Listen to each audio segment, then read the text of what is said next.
Hi everyone, for today's story time I am joined by my two children, my two daughters. This is Edie and this is Lily. And Lily is six and 4. Edie is 4. And they really wanted to join us for story time today because they really enjoy the story that we've chosen to read, which is The Tale of a Naughty Little Rabbit. And this is based on the original tale of Peter Rabbit by Beatrix Potter.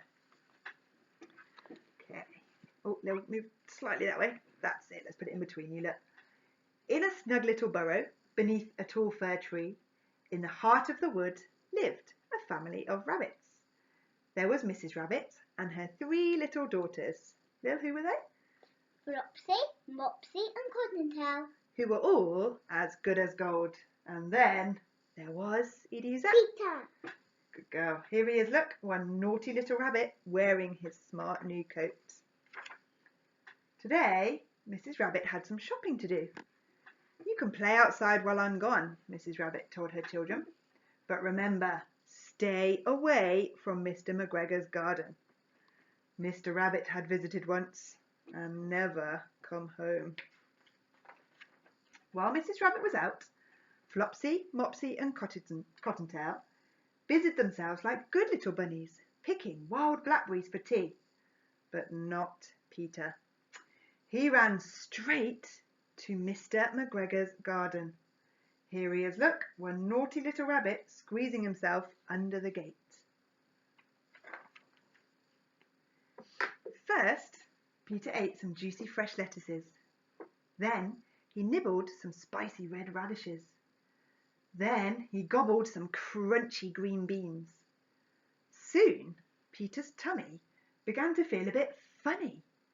He looked around for some parsley, but instead he found Mr.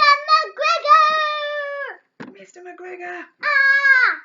Peter turned and ran as fast as his little rabbit legs would carry him.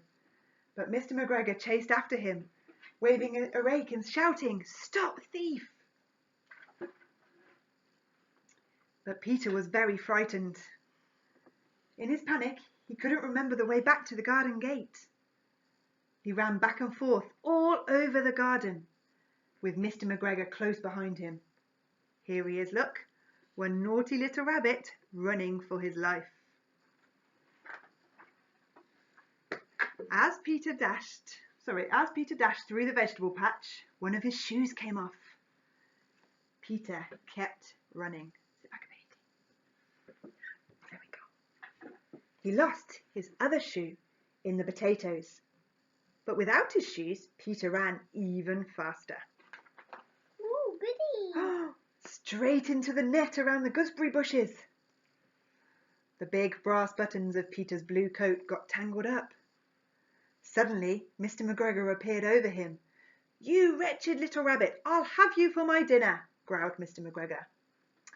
Peter wriggled and squirmed to get free. And just before Mr. McGregor could trap him, Peter escaped. Maybe I'll be safe in the tool shed, thought the scared little rabbit. A big green watering can seemed like the perfect hiding place, until Peter discovered how much water there was inside. Do you think rabbits can swim? But Mr. McGregor had followed him into the tool shed. He began turning over flower pots one at a time, searching for Peter. All of a sudden, he heard a rabbity sneeze. Achoo! From inside the watering can. Poor Peter was out of the can in a flash. He ran away as fast as his little rabbit legs could carry him. He found his way at last back to the garden gate. Finally, Peter was safe in the wood again. He ran all the way home without stopping. Are you tired?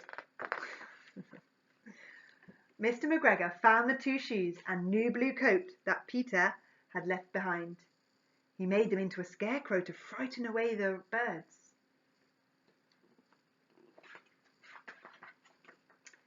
Back in the snug burrow, Mrs. Rabbit was not at all pleased that Peter had lost his shoes and coat.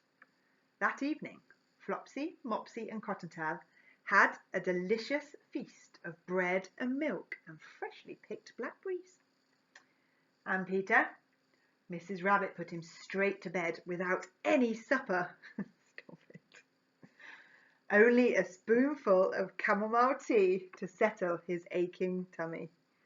Here he is, look, one naughty little rabbit, feeling rather sorry for himself. Don't you feel sorry for him too? Yes. Do you? Mm-hmm. Do you think he didn't mean to eat so much in the garden? Mm-hmm. There we He was go. really greedy. He was a bit greedy, wasn't he? Mm-hmm. Say bye. Bye-bye.